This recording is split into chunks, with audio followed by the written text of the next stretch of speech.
Muy bien, muchas gracias, Sergio. Bienvenidos y bienvenidas todos a esta reunión multitudinaria, porque sois más de casi 500 peticiones inscritos para solventar las dudas de una de nuestras, si no la más, la mayor convocatoria que jamás publicó la Fundación Biodiversidad, por 77 millones de euros, y además es la última que tenemos prevista en el marco del Plan de Recuperación, Transformación y Resiliencia.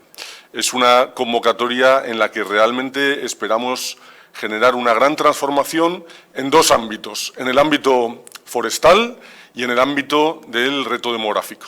Y son dos. Hemos trabajado en su vertebración y en su preparación, tanto con la Dirección General de Biodiversidad, Bosques y Desertificación, como con la Dirección General de Reto Demográfico, con las que hemos podido finalmente publicar esta gran convocatoria. Como decía, ha tenido una gran demanda inicial y un gran interés por tratar de solventar estas dudas. Lo vamos a hacer, como decía Sergio, a través de las preguntas y respuestas, para que todos podáis hacerlo también por escrito, y trataremos de contaros con mucho detalle y dando tips y soluciones a algunas de las preguntas que ya nos habéis ido haciendo a lo largo de las últimas semanas. Tenemos un equipo trabajando junto a nosotros ahora mismo también, un pequeño call center del equipo del área de Economía, que va a tratar de solventaros en directo y con la dificultad que eso genera todas las preguntas que se vayan planteando a través de las preguntas y respuestas. Voy a presentar las líneas generales antes de darle paso a la coordinadora del área de bioeconomía, dar las pautas generales a través de un PowerPoint en el que vamos a contaros un poco todo lo que subyace detrás de esta convocatoria y de los aspectos que tiene en el Plan de Recuperación, Transformación y Resiliencia, y donde ha estado también la Fundación Biodiversidad del Ministerio para la Transición Ecológica y el Reto Demográfico involucrada. Confiamos en que se esté viendo esta presentación y os cuento un poco lo que somos. La Fundación Biodiversidad es una fundación dependiente del Ministerio para la Transición Ecológica y el Reto Demográfico, como os decía, que vamos a cumplir este próximo diciembre 25 años trabajando en protección y conservación del medio ambiente. Nuestra misión, por tanto, es esa, conservar y restaurar la biodiversidad y el patrimonio natural, luchando contra las causas de pérdida de biodiversidad, contra todas ellas, poniendo en el centro el foco de la especie de todas las que conforman la biodiversidad del planeta, que es la más relevante, que es la nuestra, el Homo sapiens sapiens. Para ello, la Fundación, lo que hemos intentado a lo largo de estos 25 años es que se desarrolle a través de alianzas estratégicas y trabajo con diferentes socios. Esto lo hacemos tanto en proyectos propios o en grandes convocatorias de ayudas como la que hoy estamos presentando. Nuestras líneas de actuación son ampliamente conocidas: la conservación de ecosistemas terrestres y marinos, una línea relativamente nueva, la de los entornos urbanos, las causas de pérdida de biodiversidad, poniendo un especial foco de entre todas ellas al cambio climático como un vector trascendental de pérdida de biodiversidad, la generación y gestión del conocimiento y el trabajo con el sector privado, específicamente a través de una iniciativa, la Iniciativa Española Empresa y Biodiversidad, que ya también tiene más de 10 años de desarrollo en el marco de la Fundación Biodiversidad.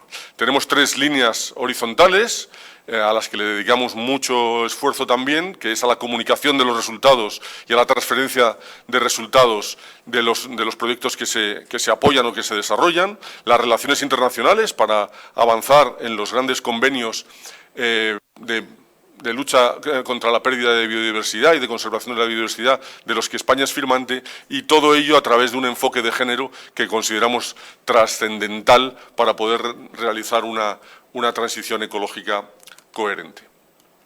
En el marco del Plan de Recuperación, Transformación y Resiliencia, que sinceramente ha sido un reto extraordinario para todo el país y específicamente en lo que a nosotros compete a la Fundación Biodiversidad, estamos trabajando en la política palanca 2, específicamente en dos componentes, el componente 4 de conservación y restauración de ecosistemas y su diversidad y el componente 5 de preservación del espacio litoral y los recursos hídricos. Para ello hemos ido, además de desarrollando algunos pequeños proyectos propios, lo hemos desarrollado a través de grandes convocatorias de ayudas. En la línea de trabajo urbano hemos sacado dos convocatorias de 58 y 62 millones de euros, que la segunda de ellas tenemos en resolución y esperamos que probablemente en 2-3 próximas semanas ya saquemos la resolución definitiva. Ya tenemos en funcionamiento 18 proyectos con la convocatoria del año 2021. Tenemos en esta misma línea de entornos urbanos, con el componente 5, la de 75 millones de euros para apoyo a la eliminación de los riesgos de inundación de las ciudades, para los temas de restauración de tramos fluviales urbanos. Y luego hemos tenido también dos convocatorias en investigación para la gestión en biodiversidad, una específica para el apoyo a las redes de varamientos del litoral español, para el apoyo a los centros CITES y las dos convocatorias que estamos teniendo con respecto a la bioeconomía. Una en la que ya resolvimos, era de 20 millones de euros en el año 2021, y la que tenemos hoy publicada en estos momentos y que tenemos que recibir propuestas hasta este próximo 30 de junio de 77 millones de euros que esperamos poder resolver antes de que se cierre el año. Tampoco esperamos que sea mucho antes del mes de diciembre del año 2023. También somos entidad colaboradora de la Dirección General de Evaluación y Calidad Ambiental para la Política Palanca 5 y una convocatoria de economía circular de la empresa, cuyos dueños es esta Dirección General y nosotros les estamos apoyando. En el trabajo en bioeconomía en la Fundación Biodiversidad, para todos aquellos que nos lleváis haciendo seguimiento y participando en nuestras convocatorias de ayudas, a mí me gusta considerarlo conservación de la biodiversidad 2.0.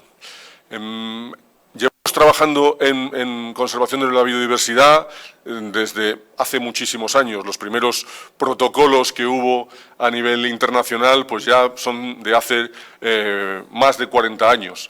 Y el éxito que estamos teniendo en esta gran crisis de pérdida de biodiversidad en el planeta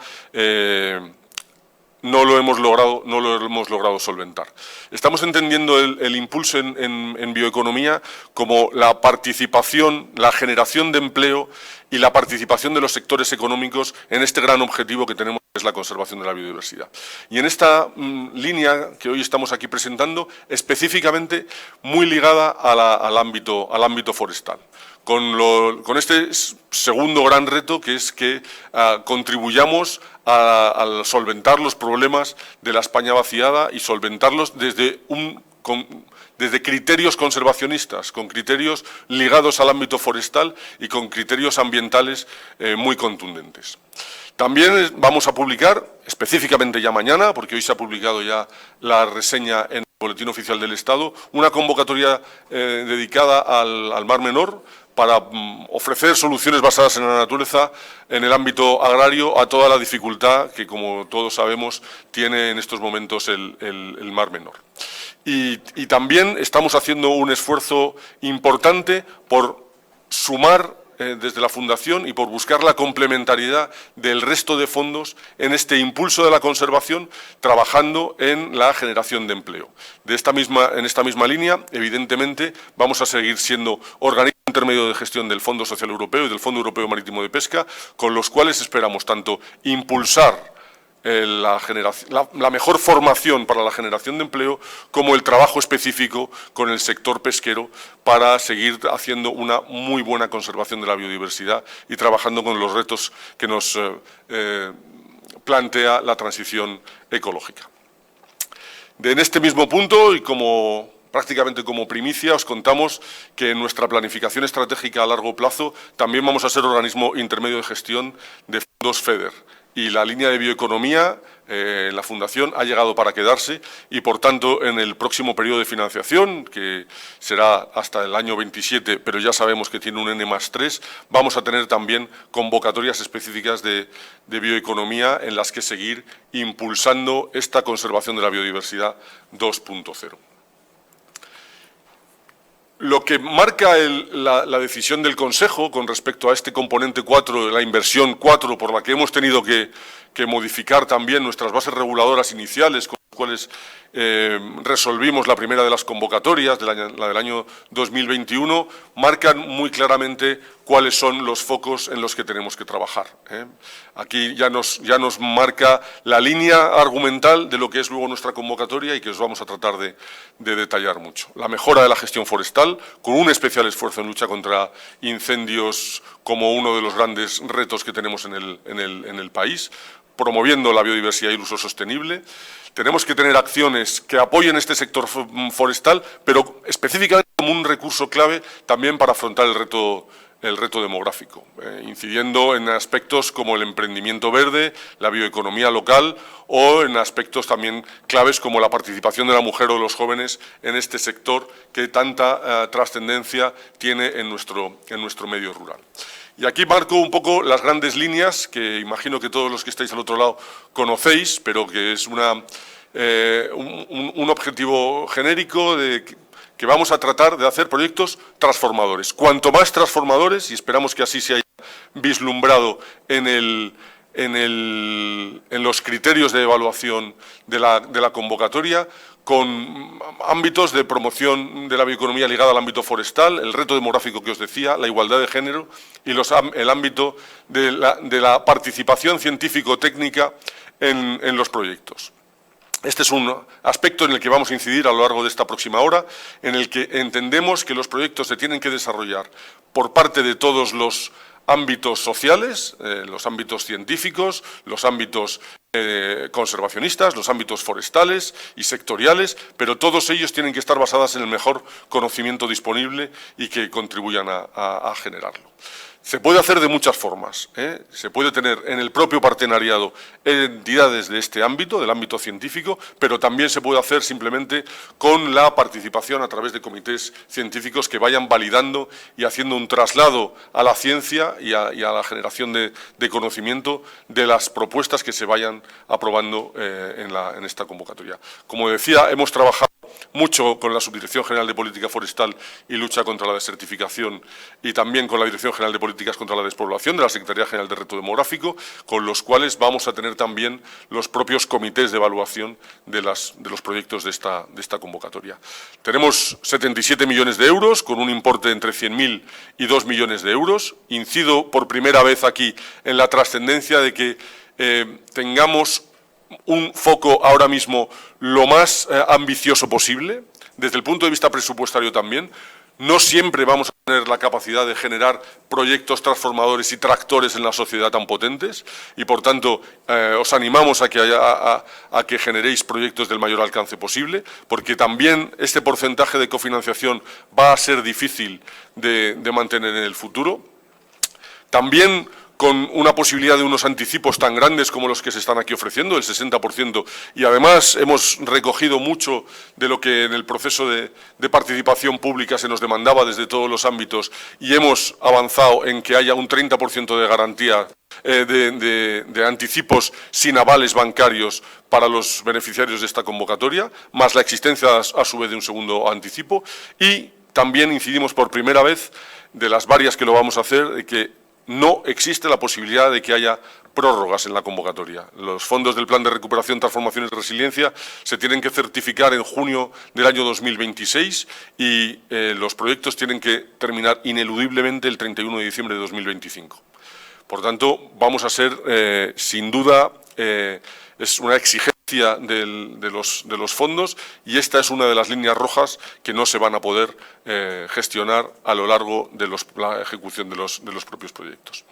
Para avanzar en los detalles de la convocatoria, le doy paso a Gemma Rodríguez, que es la coordinadora del área de bioeconomía en la Fundación, que es la posiblemente la persona que mejor se sabe esta convocatoria y que nos va a dar los detalles que luego, a su vez, vamos a poder seguir comentando a través de vuestras preguntas y dando algunas otras pautas de funcionamiento.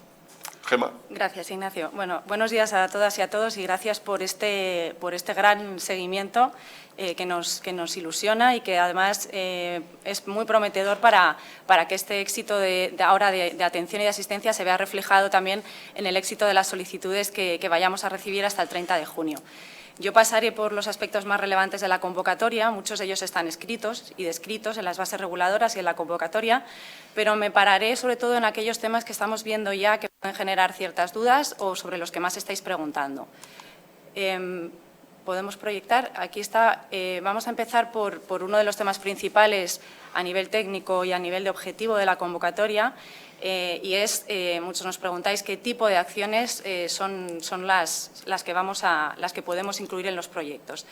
En la definición de esta amplia tipología de acciones hemos tenido muy en cuenta el aspecto que tiene la bioeconomía forestal, no solo como necesidad para prevenir impactos como incendios, la necesidad que tienen nuestros montes para la gestión sostenible, pero también como oportunidad para el medio rural, para afrontar los retos del medio rural, de la despoblación, y por eso en todos los tipos de proyectos y como norma general y pauta general para las solicitudes sí que se solicita que los proyectos cubran esos dos enfoques, esas dos patas, tanto en la conservación de la biodiversidad que planteen como en la promoción del desarrollo socioeconómico sostenible, especialmente en el medio rural.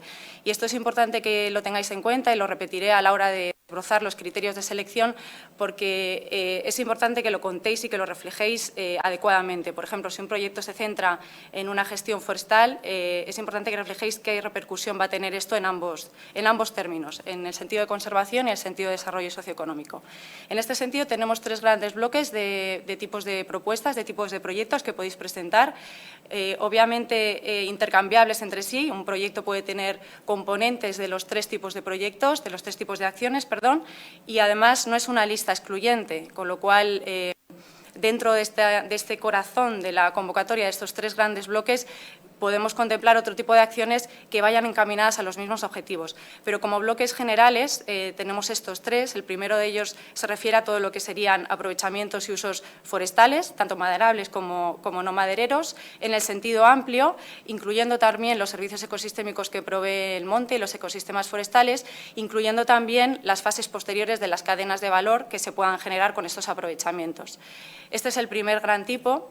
Y el segundo gran tipo, y hemos querido ampliar el foco porque es lo que todas las políticas y objetivos de conservación indican, a los paisajes, a ese mosaico, a ese territorio y a proyectos que puedan ir más allá o que quieran ir más allá de la masa forestal, del aprovechamiento forestal y que tengan un impacto más a nivel de paisaje y de otro tipo de hábitat conectados con los forestales. En este sentido, estos proyectos que sigan haciendo un aprovechamiento forestal en el sentido amplio, como pueda ser una ganadería extensiva, y que contribuyan a generar paisajes más conectados, más resilientes, más biodiversos, también, por supuesto, tienen su grupo de proyectos. Aquí entrarían, como decía, proyectos de ganadería extensiva, proyectos de apicultura, agroforestería, e incluso proyectos de gestión, planificación forestal o restauración ecológica. Y en el tercer bloque hemos incluido proyectos también para no olvidar a los ecosistemas que pueden haberse visto afectados por incendios forestales, todos aquellos proyectos de regeneración de entornos degradados e incendiados, también teniendo en cuenta que deben contener estos principios que decíamos anteriormente, incluir elementos y actividades para favorecer el desarrollo económico de esa zona, no solo la restauración ecológica. Estos serían los tres grandes grupos y para conseguir proyectos en esas tres, digamos, ámbitos hemos considerado todos estos tipos de beneficiarios que iré desglosando porque esto también genera, como no puede ser de otra manera, mucha atención y a veces dudas. Y hemos incluido a todos los beneficiarios que se ha considerado en el diseño de esta convocatoria como claves para conseguir los objetivos y las acciones anteriores, siempre enmarcados por unas bases reguladoras que nos dicen que todos tienen que tener unas características comunes, que es la personalidad jurídica propia y el carácter de sin ánimo de lucro. En este ámbito tenemos los tipos de beneficiarios que se repiten mucho con la convocatoria anterior, la de 2021, para los que estéis familiarizados con ella, que serían las entidades y organizaciones sin ánimo de lucro, los organismos públicos de investigación, también sin ánimo de lucro, universidades públicas y sus institutos universitarios, centros tecnológicos y centros de apoyo a la innovación tecnológica, importante aquí, sin ánimo de lucro, centros públicos y privados sin ánimo de lucro de I+D+I, organizaciones y colegios profesionales sin ánimo de lucro. Y aquí entramos en las novedades de esta convocatoria 2023, donde hemos incluido, con respecto a la anterior de Bioeconomía General 2021, a dos actores muy importantes para la bioeconomía forestal: las administraciones públicas a nivel de provincia y por debajo de la provincia, donde entrarían los ayuntamientos, diputaciones provinciales, cabildos y consejos insulares, comarcas u otras entidades que agrupen a varios municipios, etcétera. Bueno, esto lo tenéis tal cual en los textos de la convocatoria, con lo cual no lo voy a leer, pero tal cual, pero sí que explicaré que hemos incluido este siguiente punto, como veis, que son las figuras colectivas de propiedad de los montes, que pueden tener diferentes fórmulas, las hemos englobado en este nombre, pero sabemos que cada una, como las juntas vecinales, las mancomunidades de montes, puede tener sus características y que lo que sí que les pedimos, como decía al principio, es que no tengan ánimo de lucro y tengan personalidad jurídica propia. Dentro de este marco, todas se pueden presentar a la convocatoria. Lo digo porque ha habido muchas preguntas en este sentido. Y agrupaciones. La figura de agrupaciones se ha visto como clave en el marco de PRTR. Estos proyectos transformadores necesitan, como decía Ignacio, de todos los actores y se pueden presentar, por tanto, agrupaciones de las entidades anteriores hasta un máximo de 6. Lo hemos limitado en esta convocatoria por cuestiones más bien lógicas. El hecho de no limitarlo había dado lugar, y esto es fruto de la experiencia en convocatorias anteriores, a agrupaciones masivas de muchas entidades, de incluso 9, 10, 11, donde hemos visto que la gestión es complicada y que la integración de otro tipo de actores o entidades se puede realizar de otra manera. No hace falta que haya tantos beneficiarios, porque complica la gestión, especialmente para los protagonistas que sois vosotros. Esto es un tema que nos gustaría aclarar, es un tema jurídico de cómo está regulada esta convocatoria, y tenemos la oportunidad aquí de explicar que hemos tenido que modificar las órdenes de bases para que esta convocatoria colgara de esta modificación. Y el motivo ha sido el que colgaban este tipo de acciones de bioeconomía forestal que ha comentado Ignacio dentro de la componente 4, pero dentro de otra inversión, la 4, otra inversión diferente a la convocatoria anterior, nos han obligado a reformular estas órdenes de bases y aprobarlas de nuevo. ¿Esto qué significa? Que esta convocatoria, en la mayor parte de los aspectos, está regulada a nivel técnico, me refiero, a nivel jurídico, por aspectos ya descritos en la orden anterior, la que regulaba la convocatoria de Bioeconomía 2021, la llamada orden TED 1014-2021, pero en algunos aspectos se ve modificada por la modificación de esta orden, esta modificación es la orden TED 408-2023, y aquí lo que hemos hecho es resumir qué aspectos han sido modificados que os puedan condicionar o que tengáis que tener más en cuenta a la hora de presentar solicitudes.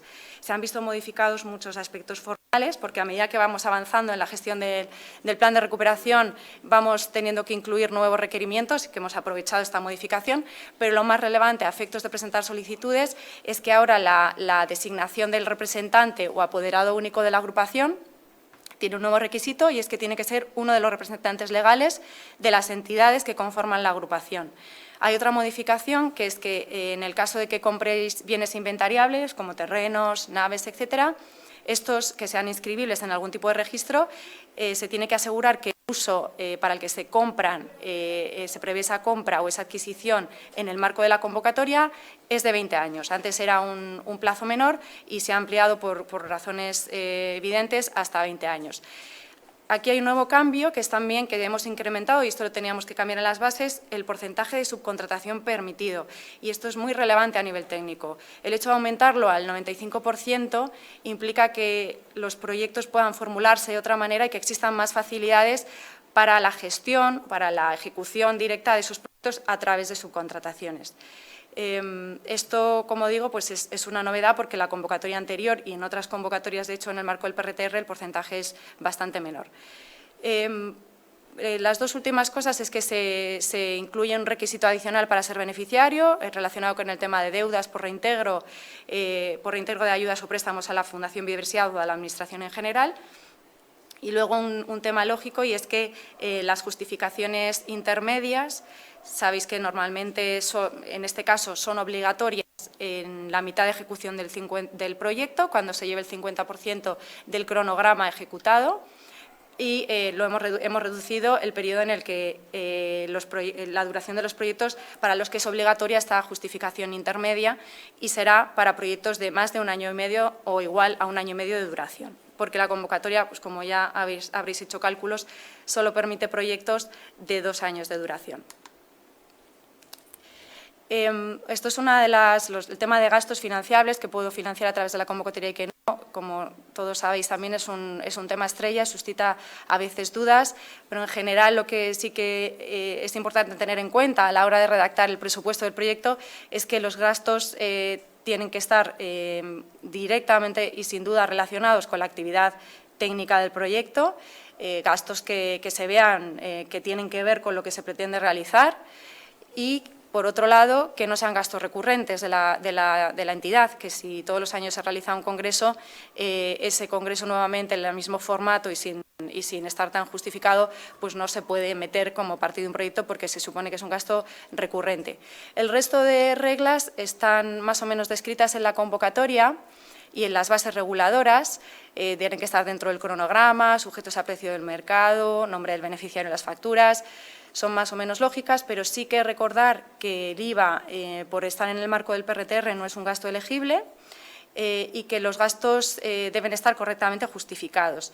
Y aquí aclaro un tema que nos habéis preguntado varios, y es el porcentaje de qué pasa con los gastos que forman parte de esa parte de la cofinanciación que tenéis que poner de vuestra parte, ¿no? Ese 5% al que no llega el PRTR. Y aquí hay como 3 pautas o 2 pautas fundamentales, y es que realmente estos gastos deben ser justificables y elegibles en los términos en los que marca la orden de bases y la convocatoria, al igual que el restante 95%. Se justifican y se marcan las reglas de la elegibilidad de la misma manera. Por lo tanto, nos preguntáis muchos, ¿tienen que ser contribuciones dinerarias? No solamente, puede ser también personal, gastos de personal, pero debidamente justificados con sus nóminas, al igual que el resto del porcentaje del proyecto. Continuamos con los gastos financiables, con la naturaleza de los mismos, y como en casi todas las convocatorias son de los siguientes tipos: costes de personal, de viajes, asistencias externas, que incluyen contrataciones y gastos indirectos. También se contempla la compra, alquiler o adquisición, construcción, rehabilitación de material inventariable, y también está la partida de material fungible. Voy a resaltar lo fundamental con respecto a cada uno. Sabéis que en los costes de personal hay una diferencia de la elegibilidad del porcentaje de estos gastos. Si el personal es propio y ya trabaja para la entidad, si es personal de la entidad, solamente se contempla el 80% de su gasto, es elegible el 80% de su nómina en la proporción en la que esté contratado para el proyecto, y si es personal expresamente contratado para el proyecto, se contempla un 100%.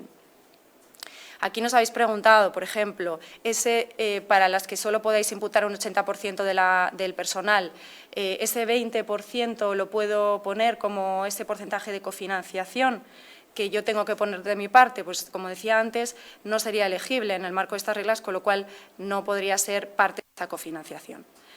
De todas formas, si sigue quedando dudas con este aspecto, aunque lo hayamos aclarado verbalmente, pero si necesitáis seguir haciendo la pregunta o matizarla, sabéis que tenéis los medios que hemos comentado al principio. Los viajes de manutención claramente relacionados en el marco de las actividades del proyecto y, eso sí, realizados por el personal que conste en el cuadro de recursos humanos.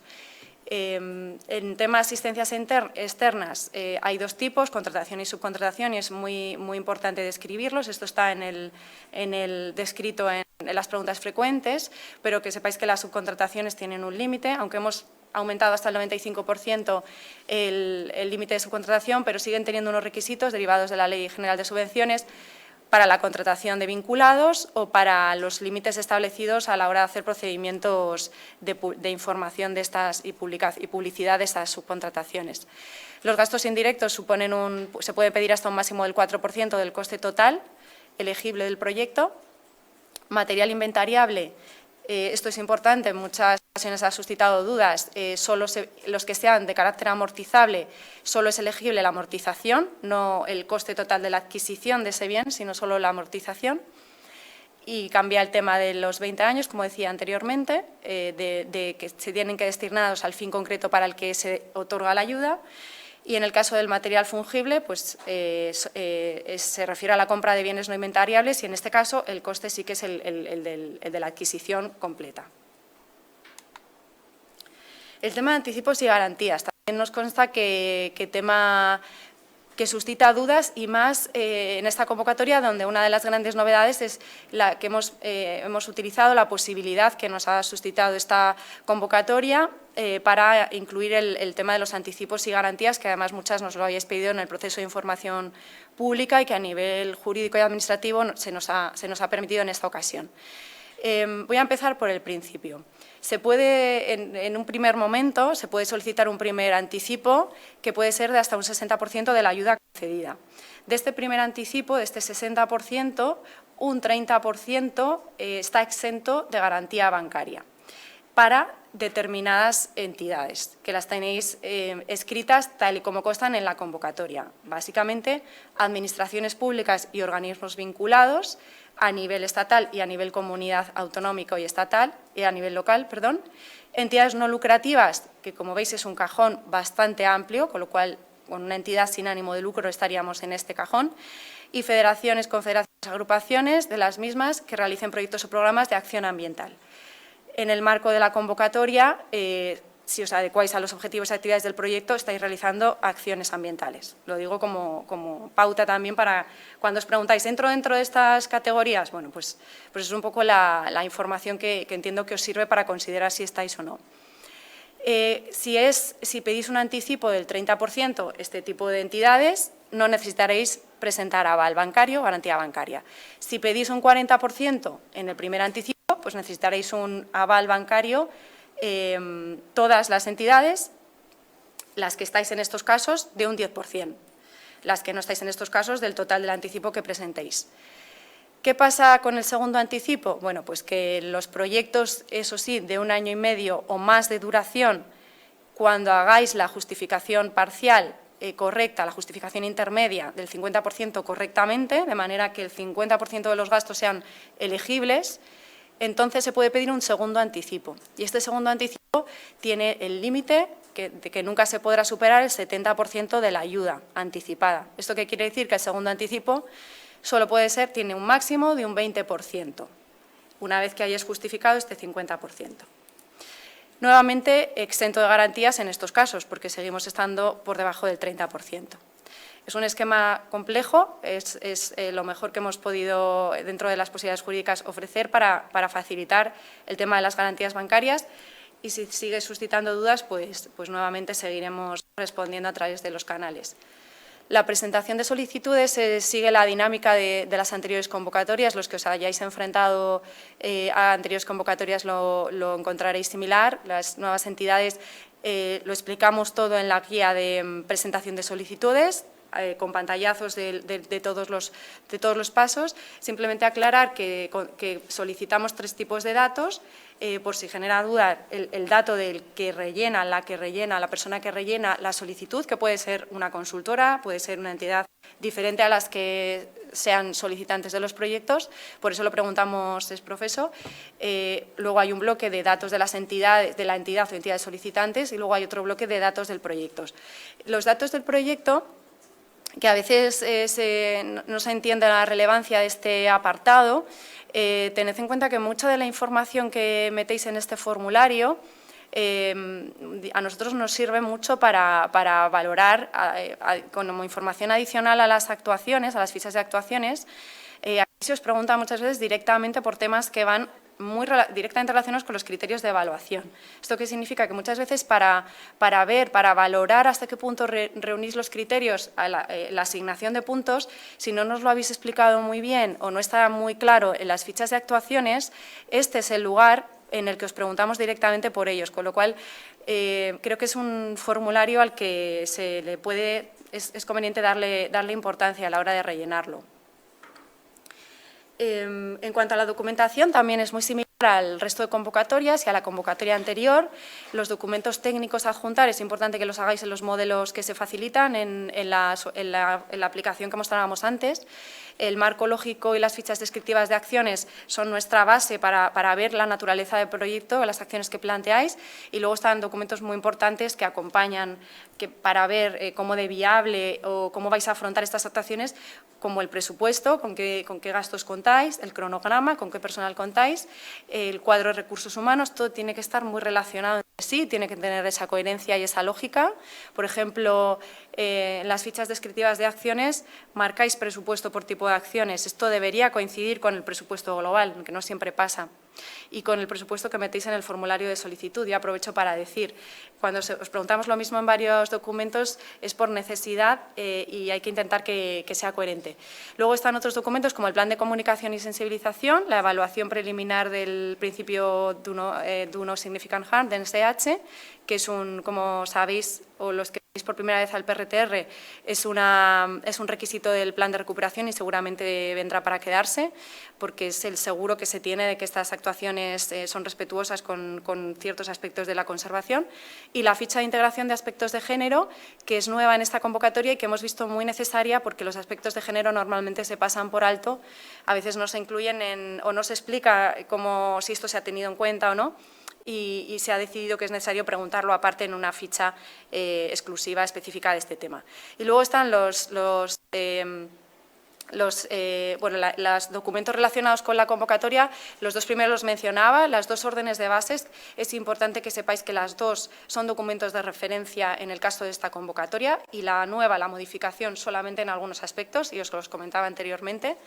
Y luego están los documentos de apoyo, pues que son las guías que os permitirán la guía de presentación de solicitudes y preguntas frecuentes. Luego hemos colgado en la página web, en el apartado de esta convocatoria, 3 documentos de apoyo, que son la guía de perspectiva de género. Es una guía muy interesante que se hizo precisamente para ayudar a los proyectos a orientar esta inclusión de la perspectiva de género, muy orientada además a proyectos de la Fundación Biodiversidad. El registro de antiguas entidades beneficiarias de la Fundación, porque hay un campo del formulario que os preguntan un número de registro en la Fundación Biodiversidad anterior a un determinado año, con lo cual aquí podéis comprobar si estáis en este registro, podéis usar este número, si no estáis.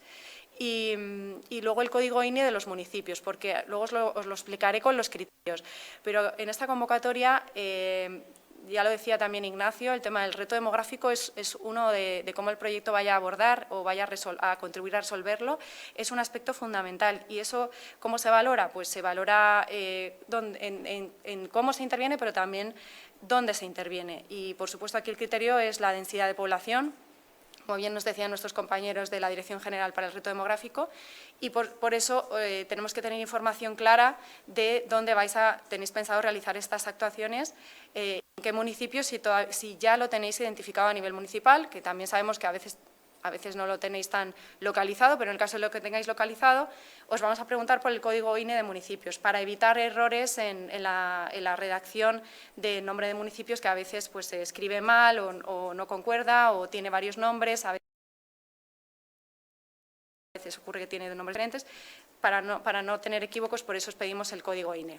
Luego están los documentos de carácter administrativo, que también están muy descritos en la convocatoria, y aquí lo que sí que os queríamos decir, que también nos ha suscitado dudas, es que son 2 cosas relativas a estos documentos. El tema de la aprobación en pleno o organismo similar. Esto se lo pedimos fundamentalmente cuando la convocatoria va dirigida a administraciones públicas como ayuntamientos, es fundamental que el proyecto tenga un apoyo, un respaldo de todos los grupos políticos que conforman una entidad como un ayuntamiento para que el proyecto siga adelante ante posibles cambios, ¿no? Y ahora además es muy oportuno comentar esto. ¿Esto qué significa? Pues hemos pedido en otras convocatorias también, en la de ciudades también, el acuerdo de aprobación en el Pleno de que se acuerda presentar este proyecto. Sabemos que estáis en un momento delicado, muchas habéis preguntado qué pasa si no consigo este acuerdo de aprobación en el Pleno antes del 30 de junio. Sabemos también que del 16 al 30 entendemos que muchos ayuntamientos sí podréis conformar gobierno y conseguir este documento necesario, pero en el peor de los casos de no conseguirlo, podréis contar, se considerará como documento subsanable. Y entrará dentro de las fases y los procedimientos de subsanación administrativa. Tampoco nos podemos relajar porque esta subsanación tiene unos plazos, son solamente 10 días, según establece la Ley General de Subvenciones, con lo cual en ese momento sí que habrá que adjuntarlo. Y la fase de subsanación irá pues a lo largo de los meses de verano. Pues que acaba la solicitud en junio, a lo largo de julio, agosto y un poco de septiembre es cuando entra el momento de las subsanaciones. Hay otro tema que son las cartas de apoyo. Las cartas de apoyo en este caso, sabéis que son voluntarias, pero hay un matiz nuevo en esta convocatoria y es que vamos a valorar el apoyo administrativo, sobre todo de las entidades más competentes en los temas que abordéis en vuestras propuestas, y esas son normalmente las de las comunidades autónomas, las que tienen la competencia en el tema que abordáis, y esto se va a valorar en los criterios de evaluación. Luego os digo en qué medida y cómo. Pero en otras convocatorias siempre se había tenido en cuenta, pero en este caso de manera más objetiva y con una puntuación específica. Los criterios de evaluación que estaba comentando precisamente como marco general de los criterios, y también siguen el esquema de anteriores convocatorias, tenemos una parte de criterios técnicos y otra parte de criterios estratégicos. La división de puntos es 60-40. El criterio estratégico tienen un peso de 40 y los técnicos un peso de 60. Los técnicos, eso sí, se dividen en dos bloques muy grandes. Uno es el de la calidad científico-técnica de las propuestas, que son 28 puntos, y otro es la parte de los criterios de cómo se cumplen los objetivos ambientales y sociales, que tanto comentábamos al principio, y esos son 32 puntos. Hay un requisito mínimo y es que en la parte científico-técnica de esos 28 puntos que tienen sobre todo que ver con cómo presentáis la propuesta, hay que llegar a un mínimo de 15 puntos para poder considerarlos en el proceso de resolución, y también se tiene que tener una puntuación total, todos los bloques, como mínimo de 50 puntos sobre 100. Y esto es muy importante para conseguir lo que decía Ignacio al principio, proyectos innovadores y transformadores. Respecto a los criterios de calidad científico-técnica, y paso muy rápido porque aquí básicamente no hay muchas dudas, porque se refieren a que los objetivos que os preguntamos en diferentes documentos, las actuaciones, los resultados, estén bien formulados, sean coherentes acciones con objetivos, los resultados estén bien formulados, porque nos van a permitir ver el resto de cuestiones, además el resto de criterios, que estén bien formulados, que sean adecuados, cuantificables y verificables, y que las acciones de comunicación también sean coherentes y adecuadas con el resto del proyecto. La parte de indicadores y fuentes de verificación es fundamental también, tiene 6 puntos, tienen que ser, como sabéis ya, medibles, adecuados, y las fuentes de verificación tienen que ser realizables, tienen que ser obtenibles y adecuadas. Seguimos con este tipo de criterios más científico-técnicos y que veremos en estos documentos, los recursos humanos adecuados y suficientes. A veces nos hemos encontrado cuadros de recursos humanos con muchísimo personal, con unas dedicaciones muy flojitas del 2% de cada personal. Bueno, hay que ver si esto es realmente necesario. El cronograma completo y factible, adecuado, el tiempo tiene que ser adecuado a lo que se pretende conseguir. El presupuesto igualmente, aquí además entra en juego que tiene que cumplir las normas de elegibilidad y de límites que se ponen muchas veces, ¿no? Por ejemplo, la subcontratación tiene que estar también dimensionado a los objetivos y resultados. A veces vemos que muchas acciones están sobredimensionadas en cuanto al presupuesto que prevén. Y, por último, el componente científico-técnico de la propuesta debe estar bien definido. Y aquí me voy a parar un poquito porque no hemos explicado cómo se valora este componente, qué significa la componente científico-técnica. Y además hemos sido un poco más flexibles que en la anterior convocatoria, precisamente por el tipo de entidades que ahora se presentan, porque va a haber muchísimo más proyectos y porque entidades científicas en el ámbito forestal van a estar muy demandadas. Pero básicamente se consigue o tiene que estar a nivel transversal a lo largo de la propuesta de dos formas. Una es integrando en la agrupación a una entidad de este tipo, con este carácter científico-técnico, de las que están, por supuesto, en el artículo de beneficiarios. Si no, hay otra posibilidad, que es que se conforme en el marco del proyecto un comité científico o un grupo de asesoramiento científico y que se explique en la propuesta cómo va a funcionar, en qué actuaciones va a participar, de qué manera y cómo va a aportar en definitiva al proyecto. Pero hemos flexibilizado un poco más y hemos dado la opción de que no se conforme un grupo, pero que se incluya el asesoramiento de 1, 2, 3, los que se consideren necesarios, representantes de una entidad científica y que se explique claramente cómo van a asesorar y acompañar a nivel científico esa propuesta. Aquí está el segundo bloque, el gran bloque de criterios con 32 puntos, los sociales y ambientales. Respecto a los sociales, el tema de la situación demográfica del ámbito de los proyectos, ya lo contaba antes, aquí lo que prima sobre todo es dónde se interviene y qué densidad de población tienen esos municipios. Cuanta menos, este criterio es muy sencillo, cuanta menos densidad de población y efectivamente cumpliendo que el proyecto vaya a contribuir al reto demográfico, más puntos tendrá este criterio. Se nos ha olvidado poner ahí, eso nos ha saltado la cantidad de puntos, pero son 8 puntos, es un criterio con una puntuación muy alta. En segundo lugar está cómo el proyecto impulsa la bioeconomía forestal, entendiendo, como esto puede ser muy amplio, lo hemos concretado entendiéndolo como cómo contribuye a generar empleo directamente, generación de empleo del proyecto, eso me he ido al segundo punto porque es el más concreto, y el empleo lo valoraremos de dos maneras, tanto en el marco del proyecto, es verdad que hay proyectos que emplean a mucha gente para la gestión del proyecto, esto se valora, pero se valora aún más, y veréis que os lo preguntamos, si además generáis empleo por las propias actividades del proyecto, es decir, el proyecto para su gestión tiene un personal, pero luego por las actividades de gestión forestal, aprovechamiento, por ejemplo, que contempláis, se va a contratar más gente. Y además esa gente, si vemos esos empleos, si vemos que por la naturaleza de las acciones o por lo que nos contáis y cómo lo justificáis, tienen continuidad más allá del proyecto, también se valora más. También se valora la calidad de esos puestos de empleo, si son a jornada completa, a mujeres, a jóvenes, etc. A mujeres no, perdón, a mujeres está contemplado en el tema del género. Y luego está la generación o fortalecimiento de nichos y actividades en el marco de la economía.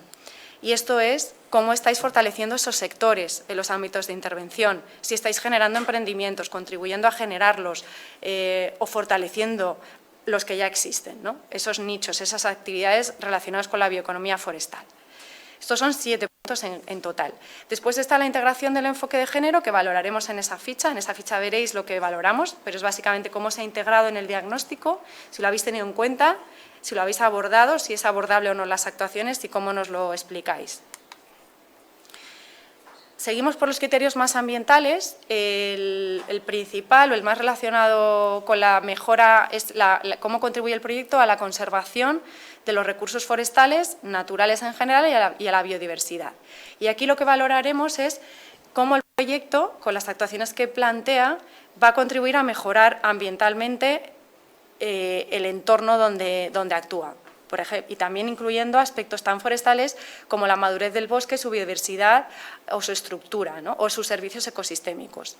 Esto lo repito porque a veces nos contáis unas actuaciones, en este caso forestales, impecables, muy bien definidas, muy lógicas y muy coherentes, pero no nos contáis la parte ambiental, cómo esperáis que eso contribuya a una mejora, por ejemplo, de la madurez del bosque, de la biodiversidad. Si vais a hacer seguimiento de esta mejora de la biodiversidad, ¿qué metas os proponéis a final del proyecto? Sabiendo que son proyectos de 2 años, pero ¿qué metas a nivel de biodiversidad, de conservación, de conectividad? Contádnoslo, es un aspecto muy importante, se valora directamente aquí. Y otro subcriterio es el de cómo el proyecto está abordando, más allá de la acción concreta en una masa forestal, la conservación a nivel territorial, del mosaico territorial. Y estos son 3 puntos dentro de los 7 anteriores. También valoramos si el proyecto tiene lugar, una parte a nivel de qué porcentaje del proyecto tiene lugar en montes protectores, montes de utilidad pública o espacios naturales protegidos, y con 2 puntos, y valoraremos también cómo el proyecto está específicamente diseñado o sus acciones contribuyen directamente a la adaptación al cambio climático y, como no puede ser de otra manera, especialmente, y más relacionado con este tema, a la reducción de incendios, del riesgo de incendio forestal. Todos sabemos que la gestión y aprovechamiento forestal contribuye directamente, pero es importante que nos contéis cómo lo vais a enfocar para que esta contribución sea mayor, si las zonas donde estáis actuando tienen especial riesgo de incendio o no. Todos esos datos serán muy relevantes para este criterio. Y, por último, la parte de criterios estratégicos, que tiene 40 puntos, es un pelín menos, digamos, más amplia, ¿no? Y se valora de manera más estratégica, como su nombre indica, porque es lo que se valora aquí con 10 puntos. Este es el criterio, uno de los criterios con más puntos, es cómo contribuye, por un lado, a los documentos estratégicos, políticos, marcos relacionados con este tema, y fundamentalmente aquí tenemos, y esta convocatoria está muy alineada, no lo hemos dicho, con la Estrategia Forestal Española Horizonte 2050 y con el Plan Nacional Forestal Español 2030. Entonces, cuanto más alineado y más contribuye a los mismos objetivos, más puntuación tendrá aquí. Y luego, un subcriterio es lo que comentaba antes: cuanto más relevante sea el apoyo a nivel de autoridad competente, más tendremos en cuenta esta puntuación, con 4 puntos como máximo. Valoramos también el carácter transformador que tiene lo que planteáis para el territorio y para el reto demográfico. Y valoramos otra serie de cuestiones, como el alcance del proyecto. ¿Qué es el alcance? Bueno, el alcance en un proyecto se puede definir como el alcance territorial, si abarca mucho territorio, o también como el alcance conceptual, si para los objetivos que plantea la convocatoria, la actuación, el proyecto, realmente tiene un gran alcance en cuanto a conseguir esos objetivos, ¿no? No es lo mismo para esto una actuación muy puntual y muy local que una actuación cuyos efectos se ven amplificados a más temas de la convocatoria, a más lugares, a más retos. El tema de la perdurabilidad y viabilidad económica también lo veremos por la naturaleza de los proyectos, de las acciones que planteáis. Hasta qué punto esas actuaciones se están diseñando para que, una vez llegados a 2026, que acabe el PRTR, eso realmente continúa en el territorio. Tiene una viabilidad económica, en el caso de que sea el factor relevante, la viabilidad económica, suficiente para continuar más allá de esos 2 años de horizonte. Si es replicable y transferible, muy importante para el carácter transformador, por otro lado, y esto lo valoraremos si el proyecto tiene una naturaleza para que esto pueda ser replicado y si contempla acciones destinadas a esta replicabilidad también directamente, ¿no? Y a esta transferibilidad a otros territorios, a otros sectores, etcétera. En la agrupación coherente vamos a valorar que las entidades que os presentáis, pues que os presentáis por algo, ¿no? Que todas tengan su papel, que hayáis metido que a lo mejor no falte un actor muy relevante en ese tema. Y con respecto a la participación y trabajo en red, esto es muy importante, y no valoramos únicamente ese concepto de participación más sencillo, más simple, voy a hacer 3 mesas de participación a lo largo del proyecto, ¿no? Es cómo el proyecto contempla el trabajo con los actores clave, para realmente fomentar una forma de trabajar, de abordar los retos, de abordar las actividades que pueda permanecer en el territorio, porque he tenido en cuenta a todos esos actores y he montado estructuras de participación que me van a permitir seguir abordando esos retos, ¿no? O que esto tenga continuidad y perdurabilidad. No sé si me he saltado. No. Pues ya llegamos al final de la presentación. Estamos en la fase de presentación de solicitudes hasta el 30 de junio y después entramos en la fase de resolución de convocatorias. El periodo mínimo para resolver una convocatoria son 6 meses, porque aquí tenemos en cuenta todas las fases necesarias, desde la evaluación, las subsanaciones, cuando entramos en fase ya de notificación a los seleccionados hay una serie de procedimientos de reformulaciones que tienen sus plazos. Todo ello al final lleva un total de 6 meses y esto significa que estaremos resolviendo convocatorias previsiblemente a finales, seguramente con seguridad a finales de este año. Si se puede antes, no suele ocurrir, pero será, contad con la resolución a finales de este año, con lo cual los proyectos, la duración de los proyectos sería desde comienzos de 2024 hasta diciembre de 2025, 2 años. Prórrogas incluidas, porque el PRTR no nos permite, por la duración del marco del fondo, no es posible incluir prórrogas. Aquí creo que sí. Un poco también para salirnos ya de las cuestiones más administrativas y técnicas, esperamos mucho de esta convocatoria, igual que esperamos de otras, pero es especialmente relevante en el ámbito forestal, con el abandono, como todos conocéis, con los riesgos de incendios, con la oportunidad que supone para el medio rural, especialmente importante aprovechar bien estos fondos y este carácter transformador, y realmente esperamos conseguir lo que veis aquí, ¿no? Que básicamente son los indicadores que vais a ver que os preguntamos en muchos lugares, en muchos formularios, porque es realmente lo que nos va a ayudar a valorar cómo hemos sido transformadores y cómo hemos conseguido generar puestos de empleo a través de la bioeconomía forestal, directos o indirectos, crear empresas, microempresas relacionadas con este sector, o a nivel superficial, cómo hemos aumentado la superficie con gestión forestal, con planificación forestal, con algún tipo de aprovechamiento forestal sostenible. Si hemos aumentado la superficie en lugar de la tendencia, ¿no? Si hemos aumentado la superficie sometida a ganadería extensiva y, sobre todo, disminución de riesgo de incendio, superficie en la que hemos podido conseguir esto y, por supuesto, mejora general de la biodiversidad, de la conectividad o de la masa forestal.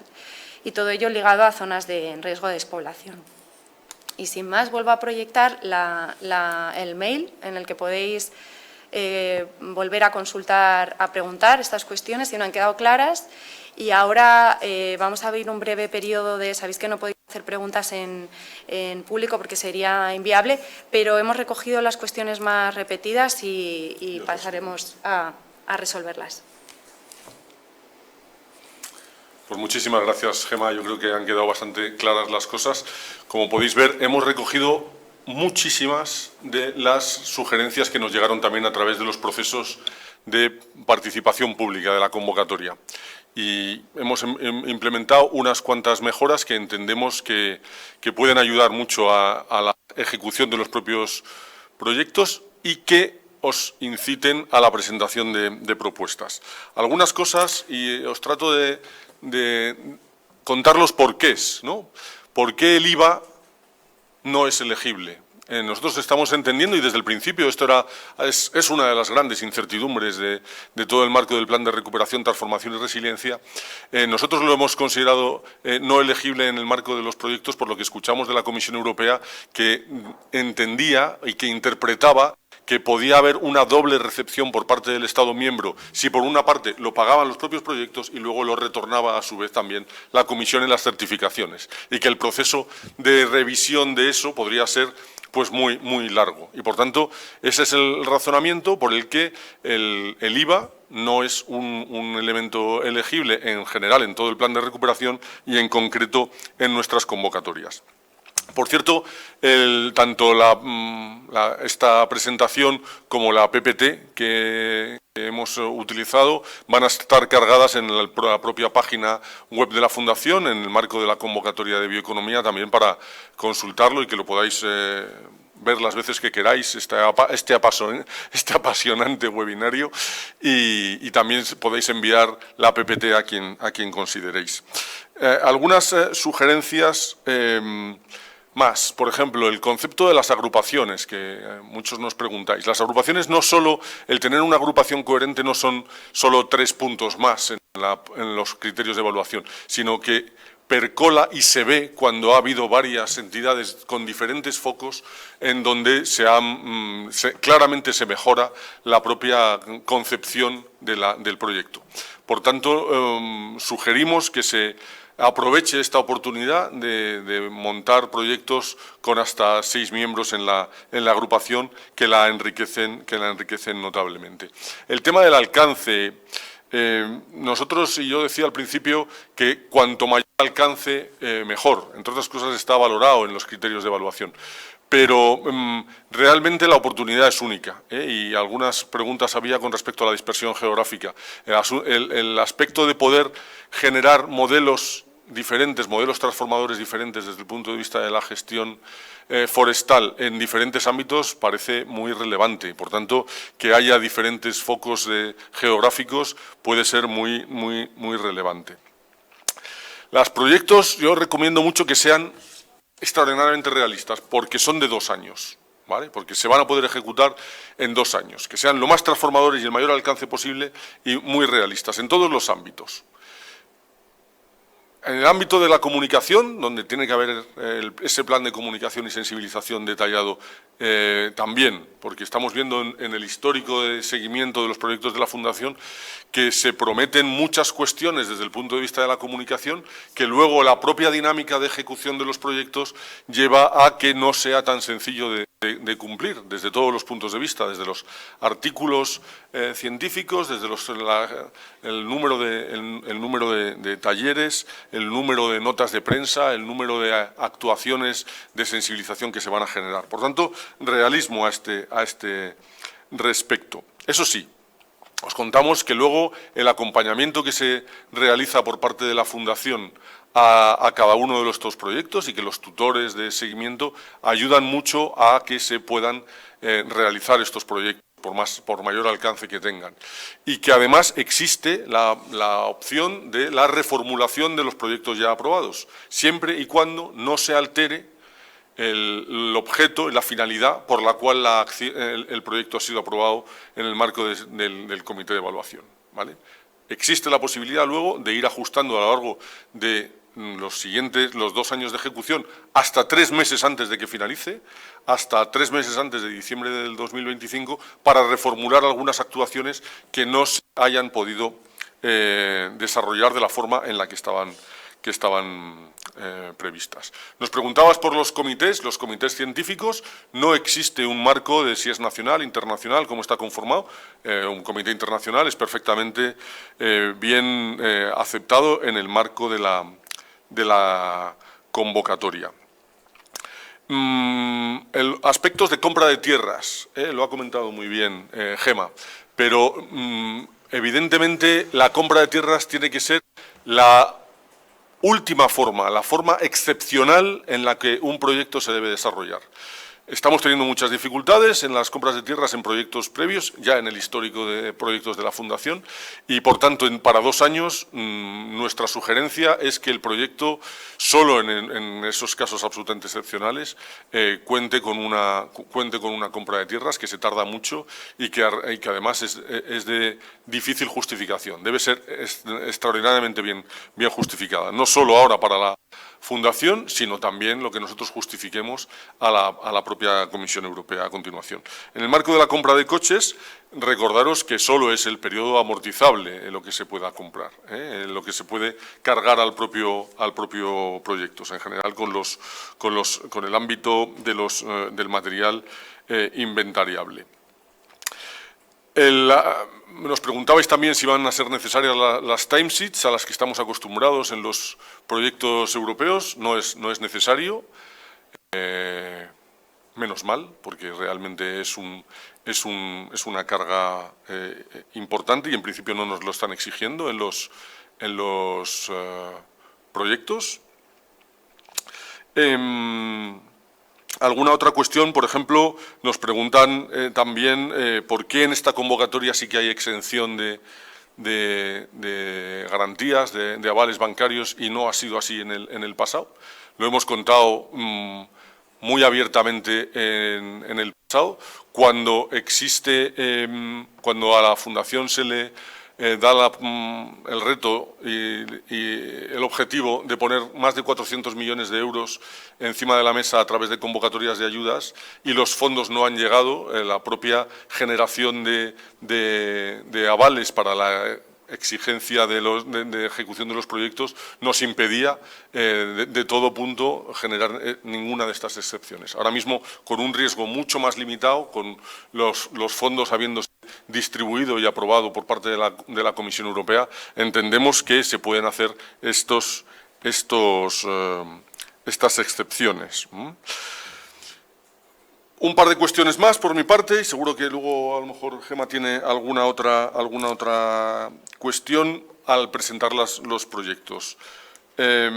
No queremos cerrarnos, por más que hayamos dado tipología de acciones, y ahora nos preguntabais por acciones de turismo, acciones de cualquier otro ámbito, no queremos cerrarnos a buenas ideas. Por eso, cuando hemos hablado de estas tipologías de acciones, son un marco amplio de opciones.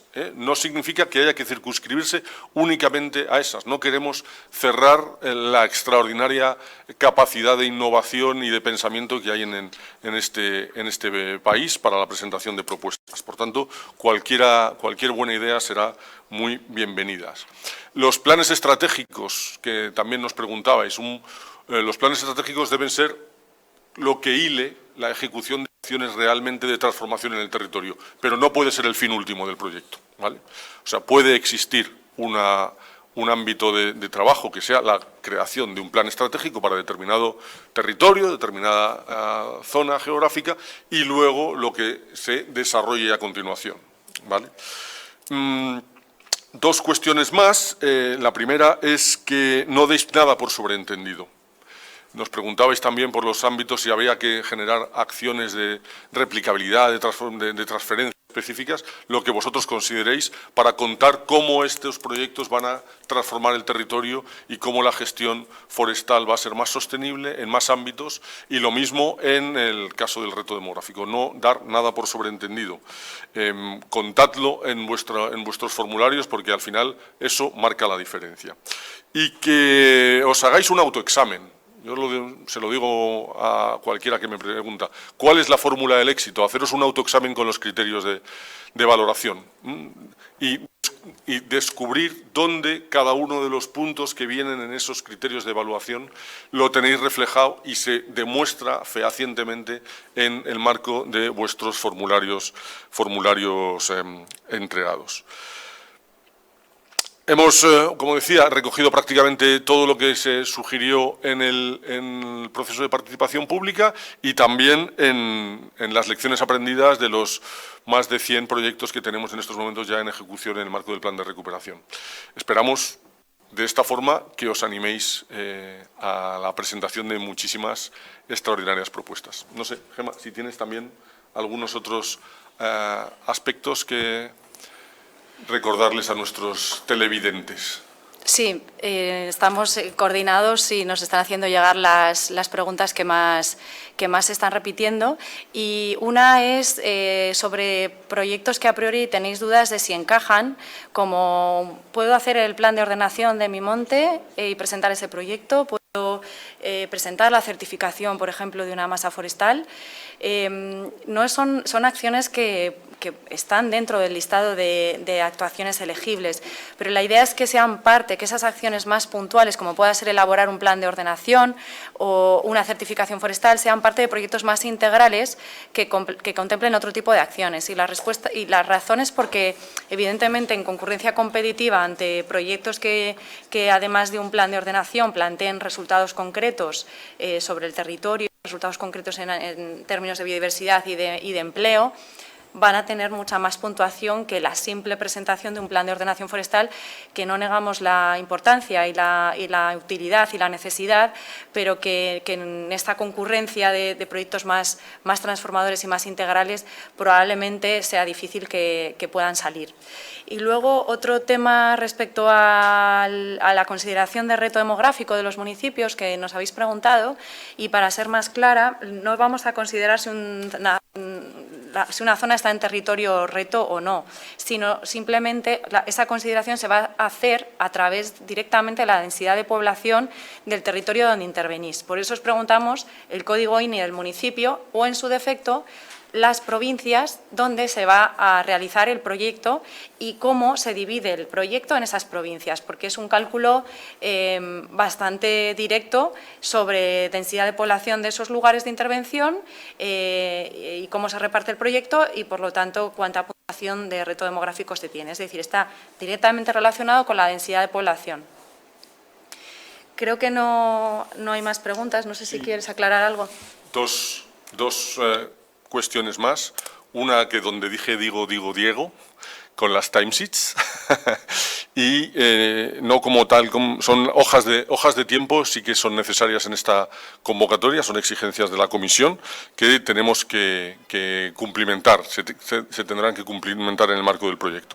Y luego nos preguntáis sugerencias de cómo ayudar a determinadas entidades locales a la preparación de las proyectos. Os queremos contar que tiene el Ministerio de Hacienda una encomienda con Traxatec para el apoyo a los municipios para la preparación y para especialmente los municipios pequeños, para la preparación de los proyectos y la ejecución de los proyectos del Plan de Recuperación, Transformación y Resiliencia, a la que os sugerimos también que pidáis ayuda. Son más de 300 personas que tiene ahora mismo Traxatec trabajando en esto. No preparan los propios, nos lo han confirmado así, no preparan los propios proyectos, pero sí que ayudan en la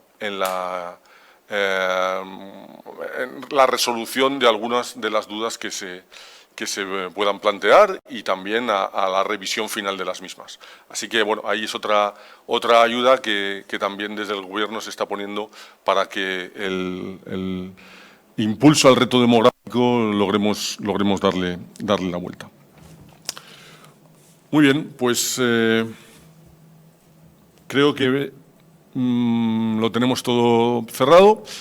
Os animamos a que presentéis propuestas y también a que nos sigáis consultando. Esperamos haber podido ayudaros y a resolver algunas de las principales que han aparecido y que el correo bioeconomía@fundacion-biodiversidad.es sigue abierto hasta el mismo 30 de junio. Por cierto, no esperéis al último minuto para presentar el proyecto, porque el esfuerzo de presentación es muy importante y las últimas horas, normalmente, cuando hoy hemos tenido hasta en algunos momentos 340, 360 personas inscritas, si eso significa que hay 340, 360 proyectos presentándose al mismo tiempo, pueda incluso llegar a colapsar la aplicación y, por tanto, os animamos a que no os espere al ultimísimo minuto.